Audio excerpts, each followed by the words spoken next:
Hello दोस्तों, my guys and my well wishers. हमारे YouTube channel only बिंदु में आपका फिर से स्वागत है। आज हम लोग अपने रीनल सीरीज को आगे बढ़ाते हुए एक नए चैप्टर की शुरुआत करने जा रहे हैं। वो चैप्टर है ग्लोमेरुलस स्ट्रक्चर के बारे में। तो चलिए शुरुआत करते हैं ग्लोमेरुलस स्ट्रक्चर के बारे में।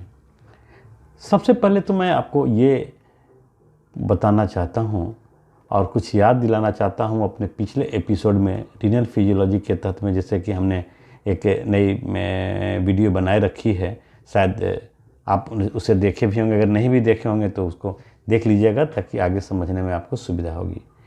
तो जैसा कि हमको पता है कि हमारे बॉडी में एक्सक्रीटरी वाइटल ऑर्गन के रूप में किडनी का नाम भी आता है। किडनी का मुख्य फंक्शन एक्सक्रीटरी के अलावा और भी है, जैसे मेटाबॉलिक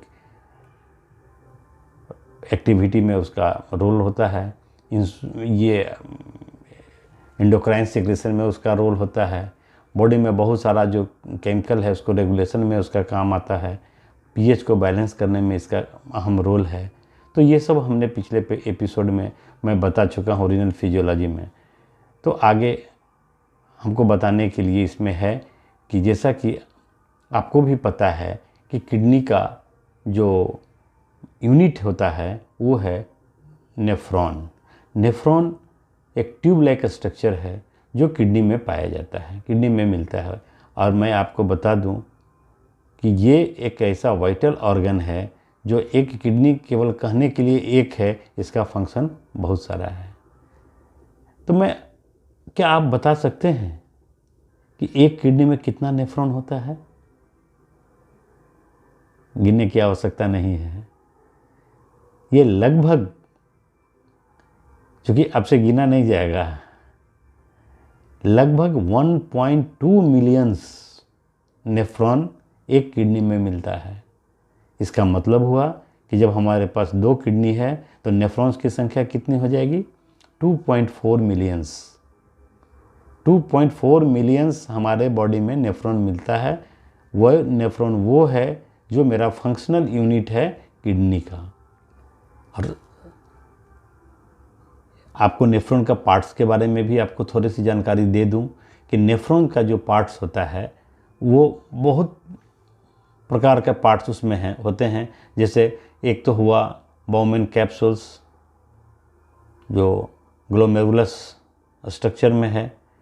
दूसरा होता है proximal convoluted tubules, descending loop of Henle, ascending loop of Henle, distal convoluted tubules और लास्ट पार्ट ऑफ नेफ्रॉन। तो उसी पार्ट्स का एक पार्ट्स जो है वो है ग्लोमेरुलस, जिसकी चर्चा हम लोग आज करेंगे। आज उसके स्ट्रक्चर के बारे में जानेंगे, उसके फंक्शन के बारे में जानेंगे और उस फैक्टर को भी जानेंगे जो हमारे इस ग्लोमेरुलस को डिस्टर्ब करता है, जिससे हमारा रीनल पैथोलॉजी क्रिएट होता है। तो चलिए शुरुआत करते हैं हम इसके मुख्य फंक्शन के बारे में, इसके स्ट्रक्चर के बारे में और इसका जो फैक्टर है वो क्या क्या फैक्टर पर ये प्रभावित होता है, इसके बारे में जानेंगे। तो यहाँ ये सबसे पहले तो हमको ये समझना होगा कि इसका ब्लड का सप्लाई कैसे होता है। किडनी में ब्लड सप्लाई होगा तब तो उसका फिल्ट्रेशन होगा। तो ब्लड सप्लाई कैसे होता है ये भी मैंने पिछले एपिसोड में बता चुका हूँ कि जब कार्डियक का आउटपुट जितना पर मिनट होता है उसका 20% 20% जो है वो ब्लड का फ्लो हमारे रीनल आर्टरी के द्वारा किडनी में जाता है। तो रीनल आर्टरी वहाँ पर ब्रेकअप होता है, टूटता है और फाइनली ये एफरेंट आर्टियोल्स के रूप में टूट जाता है। और एफरेंट आर्टियोल्स जो है वो फिर ब्रेक डाउन होता है कैपिलरी में। और उसमें भी कैपिलरी जो होता है वो 1-2 कैपिलरी नहीं होता है, बल्कि 10 से 15 कैपिलरी टफ्ट बनाता है। और वो टफ्ट बनाने के बाद फिर सब जो है रिज्वाइन होता है और रिज्वाइन होकर के फिर वो इफेरेंट आर्टरी बनाता है, आर्ट्रियोल्स बनाता है, नॉट आर्टरी, आर्ट्रियोल्स बनाता है, इफेरेंट आर्ट्रियोल्स। और वो इफरेंट आर्ट्रियोल्स फिर आगे बढ़ने के बाद फिर वो कैपिलरी में वो ब्रेकअप होता है जिसे हम पेरीट्यूबुलर कैपिलरीज कहते हैं। और वो पेरीट्यूबुलर कैपिलरीज जो है वो फिर जाके वेनवस वेन के माध्यम से ड्रेन होता है। और ये जो पेरीट्यूबुलर नाम इसलिए इसका कैपिलरी का पड़ा क्योंकि ये पीसीटी प्रोक्सिमल कन्वोल्यूटेड ट्यूबुलस के सराउंडिंग ये उसके चारों तरफ ये कैपिलरीज होता है। तो ये इसका बाहरी बनावट है। बाहरी बनावट के बारे में हमने चर्चा की। और इसका आंतरिक जो बनावट है इसको समझने के लिए हम लोगों को ड्राइंग फिगर के माध्यम से उसको समझा जा सकता है। तो अब हम इसको समझने के लिए अपने फिगर का सहारा लेंगे। तो इस प्रकार जो है हम लोग चित्र के माध्यम से ग्लोमेरुलस का स्ट्रक्चर को अच्छी तरह से समझने का प्रयास करेंगे। तो ये रहा हम लोगों का, ये देखिए ये डायग्राम जो है वो ऑलरेडी हमने पहले ही बना रखा है ताकि समय का बचत हो और कम समय में हम लोग ज़्यादा काम कर सकें। तो देखिए ये है हमारा अरोटा से निकलते हुए एब्डोमिनल आर्टरी में आता है और एब्डोमिनल आर्टरी से ब्लड का सप्लाई, ये टोटल ब्लड सप्लाई जो पर मिनट होता है उसका 20 से 25% ब्लड जो है रीनल आर्टरी को सप्लाई मिलता है। ये रीनल आर्टरी में सप्लाई जो है 20% के हिसाब से अगर हम लोग मोटे तौर पर लेकर के चलेंगे तो 5 लीटर पर मिनट के हिसाब से आउटपुट होता है। तो उसका 20% 1 लीटर होता है। तो 1 मिनट में 1 लीटर ब्लड का फ्लो इस रीनल आर्टरी के माध्यम से जाता है। ये जो बात मैं बता रहा हूँ ये मैं टोटल किडनी के बारे में बता रहा हूँ। टोटल किडनी में इतना होता है। और जैसा कि हम लोगों को पता है कि एक किडनी में नेफ्रॉन की संख्या कितनी होती है, एक किडनी में नेफ्रॉन की संख्या 1.2 मिलियंस होता है। तो इसका मतलब कि ये भी हम जानते हैं कि नेफ्रॉन जो है एक किडनी में इतना जब नेफ्रॉन होता है तो नेफ्रॉन में कितना, एक किडनी में एक ग्लोमेरुलस होता है। ये देखिए ये जो स्ट्रक्चर है, ये जो स्ट्रक्चर हम यहाँ से ये बना रहे हैं ये नेफ्रॉन का स्ट्रक्चर है, ये नेफ्रॉन का स्ट्रक्चर है। थोड़ा सा ब्रीफ इसमें आगे बढ़ने से पहले थोड़ा सा इसके बारे में हम लोग नेफ्रॉन के बारे में, इसका पार्ट्स के बारे में यहाँ देख लें। ये देखिए ये जो है ये आने के बाद यहाँ इसको PCT यही है, प्रोक्सिमल कन्वोल्यूटेड ट्यूबुल्स है। उसके बाद देखिए ये आता है जो डिसेंडिंग लूप ऑफ हेनले है, ये लूप ऑफ हेनले है, ये असेंडिंग लूप ऑफ हेनले है, ये डिजिटल कन्वोल्यूटेड ट्यूबुल्स है और ये लास्ट पार्ट ऑफ नेफ्रॉन है। ये हुआ इसका स्ट्रक्चर। उसी स्ट्रक्चर में देखेंगे आप कि ये जो पोर्शन आपको दिखाई दे रहा है ये है ग्लोमेरुलस और इसी के स्ट्रक्चर के बारे में हमको जानना है। ये हम लोगों को पहले पढ़ चुके हैं कि जो ग्लोमेरुलस होता है वही इसका फिल्ट्रेशन यूनिट होता है। किसका? नेफ्रॉन का फिल्ट्रेशन यूनिट किसका कौन सा हुआ? ग्लोमेरुलस ही इसका पार्ट हुआ। नेफ्रॉन का पार्ट जो है वो ग्लोमेरुलस है और वही इसका फिल्ट्रेशन यूनिट है। अब देखिए जो रीनल आर्टरी जो है ये ब्रेक डाउन किस में होता है? एफरेंट आर्ट्रियोल्स में ये ब्रेक डाउन होता है। मतलब ये यहाँ से इसको मान के चला जा रहा है कि एफरेंट आर्ट्रियोल्स की शुरुआत है। तो यहाँ पिक्चर में स्पष्ट दिख रहा है कि जो एफरेंट आर्टरी है वो बहुत सारे कैपिलरीज में ये डिवाइड हो गया। ये बहुत सारे कैपिलरी में, यहाँ तो फिगर में कम ही दिखाई पड़ रहा है लेकिन एक्चुअली में इसकी संख्या 10 से लेकर के 15 तक होती है। और इसके बीच का जो आप संरचना देख रहे हैं वो संरचना में है, देखिए ये यहाँ एक ये जो है ये सेल है जिसको कहते हैं हम लोग मेजेंजियल सेल।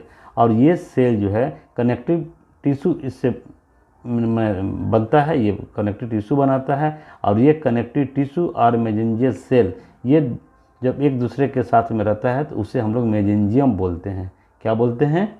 मेजेंजियम। तो मेजेंजियम की उत्पत्ति कहाँ से हो रही है? कनेक्टिव टिश्यू और मेजेंजियल सेल से। ठीक है। अब देखिए इसके बाद ये जो है आने के बाद इतने कैपिलरी टफ्ट में ये बन गया। तो चूंकि ये कहाँ बन रहा है? ये ग्लोमेरुलस में बन रहा है, इसीलिए इसे हम लोग कहते हैं ग्लोमेरुलस कैपिलरी टफ्ट। ये जितना भी कैपिलरी ब्रेक डाउन हो रहा है, इसके बाद यहाँ आपको देखने में मिल रहा है कि कैपिलरी ब्रेक डाउन होने के बाद फिर रीज्वाइन एक जगह होता है। ये रीज्वाइन होने के बाद यहाँ तक देखिए ये जो रीज्वाइन होने के बाद ये फिर ये कैपिलरी जो है एक आर्ट्रियोल्स में यह टर्नअप किया और इससे आगे बढ़ा। तो जहाँ से शुरू होता है कैपिलरी का ब्रेक डाउन होना वहाँ से इसको हम नाम देते हैं, ये एफरेंट आर्टियोल्स से होता है। और जहाँ ये समाप्त होता है और रिज्वाइन जो होता है उसको हम लोग देखिए यहाँ इफेरेंट आर्टियोल्स बोलते हैं। कोई दिक्कत यहाँ? अब देखिए इसमें एक चीज़ और देखिए कि यहाँ जाने के बाद ये फिर आकर के कैपिलरी फिर ब्रेक डाउन होता है।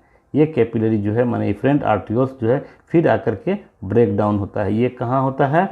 ये पीसीटी के सामने में होता है, माने प्रोक्सिमल कॉन्वोल्यूटेड ट्यूबल्स के सामने में होता है। और यहाँ जो कैपिलरी का जो ब्रेक डाउन हुआ इसको कौन सा कैपिलरी नाम देंगे? इसको कहते हैं पेरी ट्यूबुलर कैपिलरी। ऐसा इसलिए कि ये ट्यूबुलर के चारों तरफ घुमा हुआ रहता है, इसीलिए इसका नाम पड़ा पेरी ट्यूबुलर कैपिलरीज।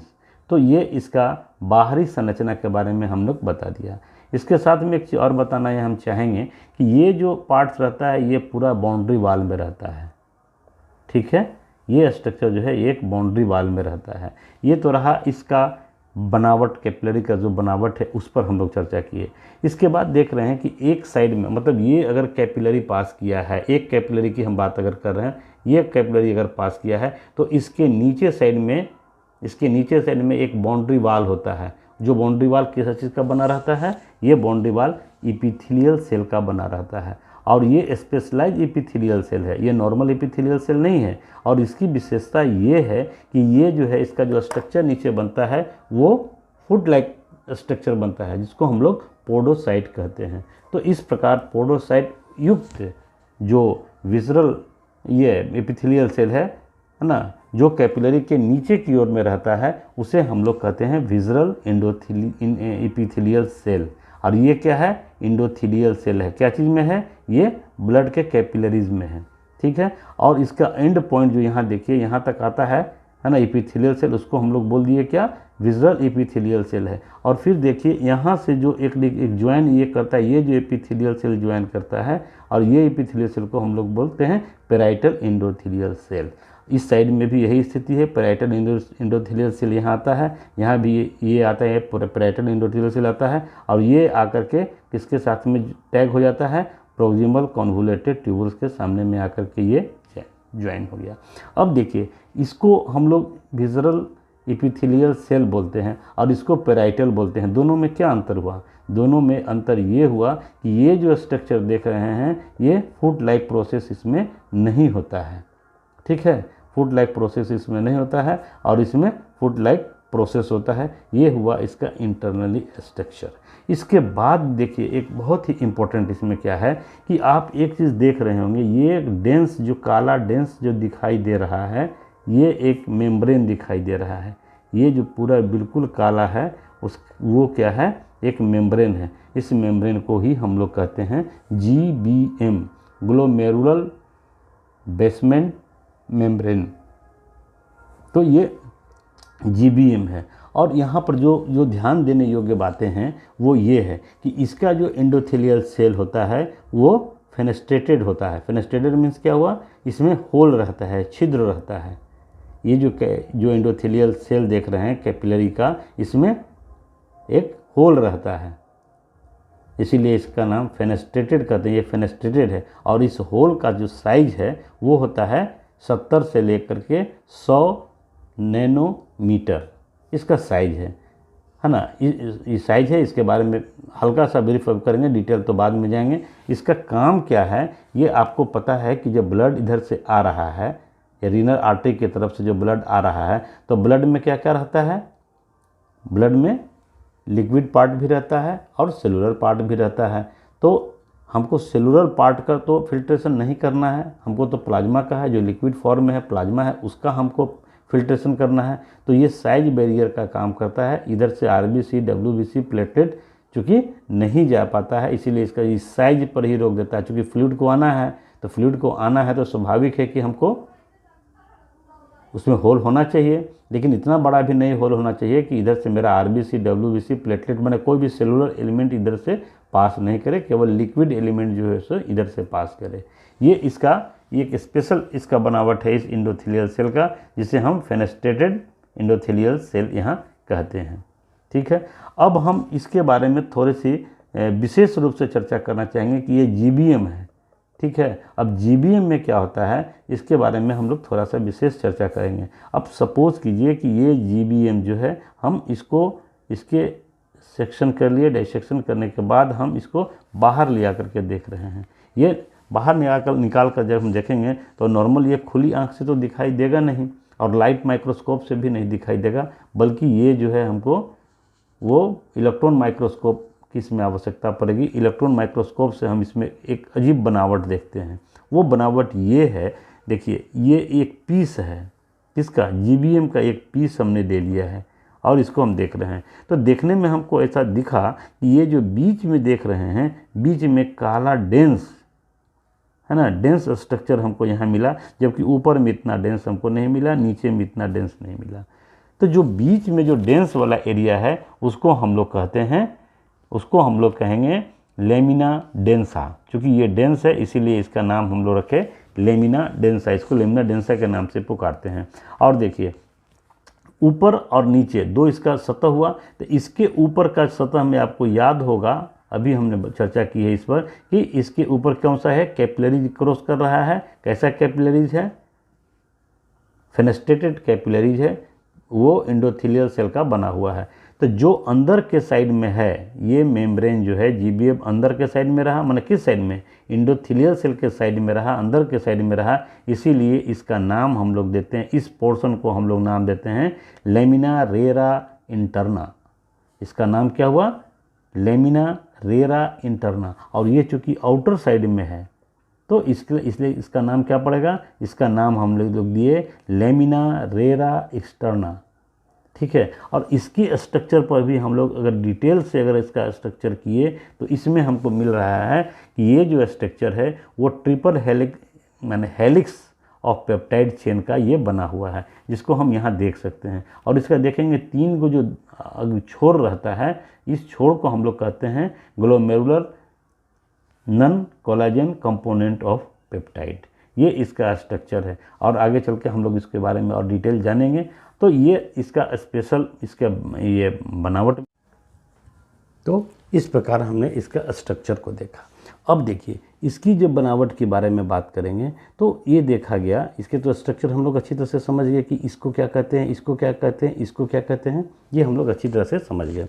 किसी आदमी में कोई पर्सन में क्या है कि जब ये चूँकि ऑलरेडी ये पेप्टाइड का ही बना हुआ है, ये जो स्ट्रक्चर है पेप्टाइड का बना हुआ है, तो किसी पर्सन्स में क्या होता है कि ये इसमें ऑटो इम्यून डिजीज़ के वजह से भी है ना, ये इसका जो इंजर्ड हो जाता है, ये जीबीएम जो है इंजर्ड हो जाता है। वैसे स्थिति में इसको क्या कहेंगे, इसको वैसी स्थिति में कहते हैं कि एंटी जीबीएम एंटीबॉडी इस पर अटैक किया और इस प्रकार से जो डिजीज़ हुआ उसको हम लोग कहते हैं एंटी जीबीएम ग्लोमेरुलस नेफ्राइटिस। ठीक है। अब देखिए एक चीज़ यहाँ और हम ध्यान देने वाली बात बता देते हैं कि ये जो मेम्ब्रेन होता है, ये मेम्ब्रेन एक केवल माने ग्लोमेरुलस में ही नहीं पाया जाता है, बल्कि एल्वुलर में भी पाया जाता है, लंग्स के एल्वुलर में भी पाया जाता है। लेकिन वहाँ इसका नाम चेंज हो जाता है, वहाँ इसका नाम हो जाता है ABM। मतलब क्या हुआ, एल्वुलर बेसमेंट मेम्ब्रेन। लेकिन दोनों में अंतर क्या है, अगर कोई आदमी ये एंटी जीबीएम एंटीबॉडीज से अगर ग्रसित हो गया है तो वैसे स्थिति में इसका जो लक्षण आएगा वो लक्षण में ये आएगा कि इसका यूरिन से जो है वो प्रोटीन पास करेगा, ब्लड सेल्स पास करेगा, मतलब हेमेचूरिया और प्रोटीनूरिया से ग्रसित हो जाएगा मरीज। ठीक है। तो यहाँ हम लोग वो समझ लेते हैं कि वो एंटी जीबीएम ग्लोमेरुलोनेफ्राइटिस से ये सफ़र्ड है। लेकिन जब उसका एल्वुलर बेसमेंट मेम्ब्रेन में एंटीबॉडीज जो है उसको अटैक करके जब उसको इंजर्ड कर देता है तो वैसी स्थिति में क्या होगा कि उसका जो सिम्टम आएगा वो ब्लड जो है वोमिट करेगा, मतलब हेमोप्टाइसिस उसको होगा। तो देखिए अगर किसी में क्या है कि अगर दोनों अगर सफ़र कर जाता है तो ये तो वेरी बैड चीज़ है, बहुत ख़राब चीज़ है। लेकिन अगर दोनों सिम्टम जो है अगर एक पर्सन में आता है तो उसको कहते हैं गुड पास्चर सिंड्रोम, उसको कहते हैं Goodpasture syndrome. Goodpasture syndrome का मतलब क्या हुआ कि वो उसका जो दोनों जगह का जो मेम्ब्रेन है, माने लंग्स में भी माने ABM और GBM दोनों इंजर्ड हो गया है, तो वो कहलाएगा गुड पास्चर सिंड्रोम। अब देखिए ये जो बनता क्या चीज़ से है, तो एक्चुअली में ये बनता है कोलेजन टाइप 4 से बनता है। तो इस प्रकार से बहुत सारा कोलेजन टाइप है हमारे बॉडी में। कोलेजन टाइप 1 है, टाइप 2 है, टाइप 3 है। तो ये बनता है कोलेजन टाइप 4 से। अच्छा एक चीज़ यहाँ और मैं बता देना, अच्छा समझते हैं कि जो कोलेजन टाइप 1 कहाँ मिलेगा, टाइप 2 कहाँ मिलेगा, टाइप 3 कहाँ मिलेगा, उसको कैसे याद रखेंगे। तो सीधी सी बात है कि अब देखिए बोन, इसमें क्या लिखा हुआ है 1, इसका मतलब कि कोलेजन टाइप 1 जो है बोन में है, बोन में मिलेगा। टाइप 2 से कैसा बोध होगा, जैसे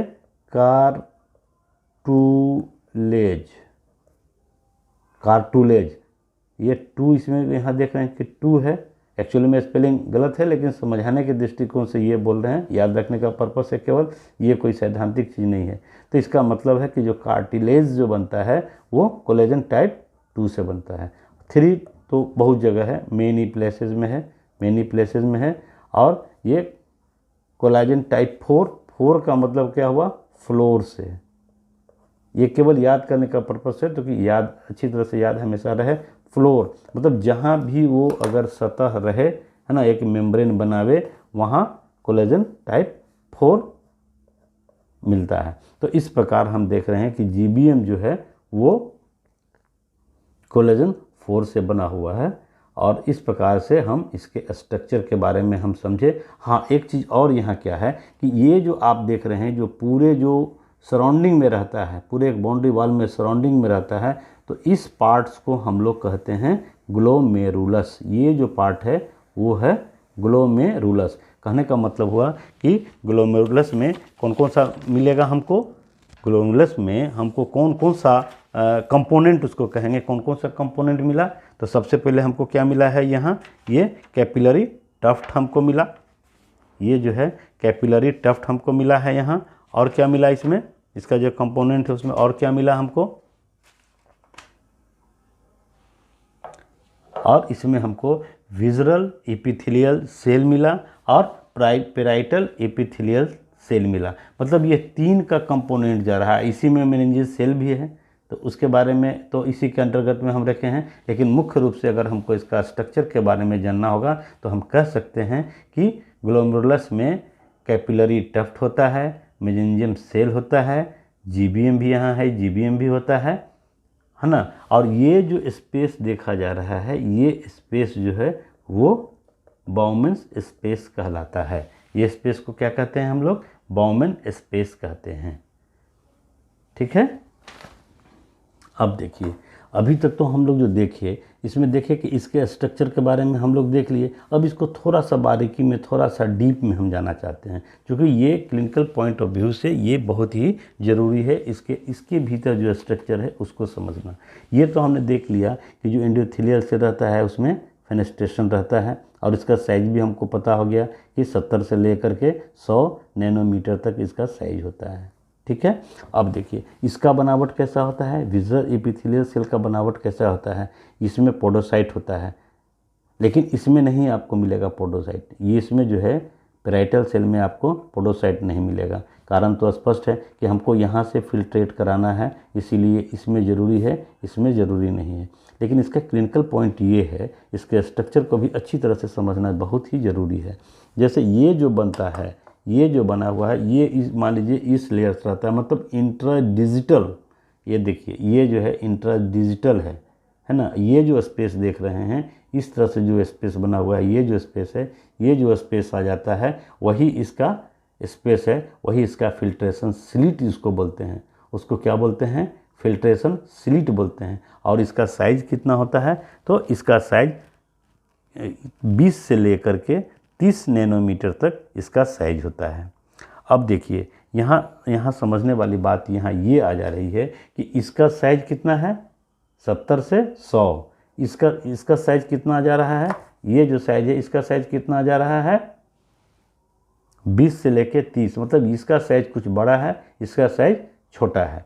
अब देखिए अभी रिसेंट स्टडी से ये पता चला है कि ये जो दो बीच में इंटरडिजिटल जो है, ये जो देख रहे हैं इंटरडिजिटल जिसे हमने बताया, यहाँ भी एक थीन मेम्ब्रेन रहता है। ये लेटेस्ट में ये जानकारी आई है कि ये जो देख रहे हैं आप, इस जो बीच में यहाँ पर एक थीन मेम्ब्रेन रहता है, जिस मेम्ब्रेन को हम लोग कहते हैं नेफ्रिन। इसको हम लोग कहते हैं नेफ्रिन। और ये जो नेफ्रिन है वो एक मेम्ब्रेन का बना होता है। और यहाँ एक और भी चीज़ देखने के लिए बात है कि इतना जो हमने स्लिट के बारे में चर्चा की, इतना जो हम लोग फेनेस्ट्रेशन के बारे में चर्चा की, इसका मतलब क्या हुआ? इसका मतलब हुआ कि ये जो फिल्ट्रेशन का जो प्रोसेस जब ये चलेगा तो ये अपने से साइज जो बड़ा है, मतलब जो इसमें जो हॉल है, इस हॉल में क्या करता है कि ये 70 से लेकर के 100 नैनोमीटर से जो नीचे रहेगा उसी को ये पास करा सकता है। तो वैसी स्थिति में तो आपका आरबीसी, डब्ल्यूबीसी, प्लेटलेट तो नहीं पार कर पाएगा, तो ये नहीं कर पाता है। अब देखिए दूसरा यहाँ क्या देख रहे हैं कि इसका साइज कितना देख रहे हैं, आपका जो फिल्ट्रेशन स्लिट है उसका साइज कितना है, उसका साइज है 20 से लेके 30 नैनोमीटर तक उसका साइज है। तो अब ये 20 से लेके 30, इसका मतलब कि यहाँ से जो अगर पास कर भी गया इसके साइज के हिसाब से, वो इस स्लिट से नहीं आ सकता है, फिल्ट्रेशन स्लिट से नहीं आ सकता है। ठीक है, तो फिल्ट्रेशन स्लिट से नहीं आएगा क्योंकि इसका साइज उससे भी पतला है, तो ये डबल बैरियर लग गया। और दोनों जो बैरियर है वो साइज बैरियर है, उतना ही साइज से जो छोटा रहेगा उसी को पास करेगा, उसके साइज से जो बड़ा रहेगा उसको नहीं पास करेगा। तो ये इस प्रकार से साइज बैरियर का भी यहाँ काम होता है। अब देखिए इसके अलावा और क्या इसकी विशेषता है कि ये जो एंडोथेलियल सेल देख रहे हैं, जैसे सपोज कीजिए कि ये है, ये एंडोथेलियल सेल है, ये एंडोथेलियल सेल है, तो इस एंडोथेलियल सेल में ये क्या होता है कि एक मॉलिक्यूल्स रहता है जिसको हम लोग कहते हैं सियालोग्लाइकोप्रोटीन। सियालोग्लाइकोप्रोटीन ये कहाँ मिलता है? इस एंडोथेलियल सेल पर मिलता है, कैपिलरी के एंडोथेलियल सेल पर मिलता है। और ये जो है ये हाईली निगेटिव चार्ज है। यही ये एक बहुत ही इम्पोर्टेंट बात है, इसका चार्ज कैसा है? ये निगेटिव चार्ज मिलता है इसमें। ठीक है, और ये जो स्लिट है, यहाँ जो आप स्लिट देख रहे हैं, ये स्लिट भी जो है उसमें क्या रहता है, नहीं ये स्लिट तो एक तो बैरियर ही हो गया, और यहाँ जो है ये जीबीएम में, ये जो जीबीएम है, ठीक है, इस जीबीएम में क्या रहता है? इस जीबीएम में भी एक हाईली निगेटिवली चार्ज का मॉलिक्यूल मिलता है, जिसको ऐसे तो बहुत सारा है लेकिन केवल हम लोग इतना ही याद रखें तो काम चलेगा कि ये पॉली एनायनिक प्रोटियोग्लाइकेंस है। क्या नाम है इसका? Poly anionic proteoglycans. ये हाईली नेगेटिव चार्ज है। तो इसका इम्पोर्टेंस भी हमको समझना होगा। इसका इम्पोर्टेंस ये हुआ कि ये चार्ज बैरियर हो गया। ये क्या हो गया? चार्ज बैरियर हो गया। जबकि ये क्या हुआ? साइज बैरियर हो गया। तो इस प्रकार से हम देख रहे हैं कि दो गो साइज बैरियर यहाँ लगा, एक बैरियर यहाँ और एक बैरियर यहाँ स्लिट पर, फिल्ट्रेशन स्लिट पर। और चार्ज मॉलिक्यूल कहाँ कहाँ लग गया? एंडोथेलियल सेल पर भी एक चार्ज मॉलिक्यूल लग गया, और दूसरा चार्ज मॉलिक्यूल कहाँ लग गया? दूसरा चार्ज मॉलिक्यूल जीबीएम पर लग गया। तो ये दोनों हाईली नेगेटिव हैं। तो हाईली नेगेटिव का मतलब ये हुआ कि ये नेगेटिव पोर्शन से आने के बाद ये कोई भी अगर कोई मॉलिक्यूल से अगर आएगा जो नेगेटिव रहेगा, वो नेगेटिव अगर आएगा तो ये रिपेल कर देगा, मतलब इसको इधर की ओर अट्रैक्ट करेगा या नहीं, ये रिपेल करेगा। तो इस प्रकार से हम देख रहे हैं कि ये जो फिल्ट्रेशन का यूनिट है वहाँ पर दो प्रकार का बैरियर तो यहाँ स्पष्ट हो गया कि दो प्रकार का बैरियर है। पहला बैरियर है साइज बैरियर, दूसरा क्या है? दूसरा है चार्ज बैरियर। अब यहाँ देखिए, अगर हम साइज के बारे में बात करेंगे तो जनरली इसमें से प्लाज्मा पास करता है। अब प्लाज्मा में क्या रहता है? प्लाज्मा में प्रोटीन मुख्य रूप से रहता है। प्रोटीन में कौन कौन सा रहता है? तो पहला एल्बुमिन रहता है, एल्बुमिन रहता है। दूसरा क्या रहता है? ग्लोबुलिन रहता है। और तीसरा क्या रहता है? तीसरा फाइब्रिनोजेन। ये रहता है। तो इस प्रकार से प्रोटीन को तो ये पास करा देता है। तो प्रोटीन भी के साथ भी प्रॉब्लम है कि जो बड़ा मॉलिक्यूल हुआ, जैसे बड़ा मॉलिक्यूल में ग्लोबुलिन बड़ा मॉलिक्यूल है, फाइब्रिनोजन बड़ा मॉलिक्यूल है, एल्बुमिन छोटा है। देखिए यहाँ बहुत क्लियर कॉन्सेप्ट होना चाहिए कि जब ग्लोबुलिन तो नहीं पार करेगा, क्योंकि इसका जो साइज है, साइज बैरियर से ये रुक जाएगा, ग्लोबुलिन को इसमें से पास नहीं करने देगा, ये साइज बैरियर है। लेकिन एल्बुमिन के साथ में ये कंडीशन नहीं है। एल्बुमिन क्या है, जितना बड़ा इसका साइज होता है उस साइज में ये पास कर सकता है। लेकिन अब यहाँ देखने की बात है कि एल्बुमिन भी पास नहीं करता है।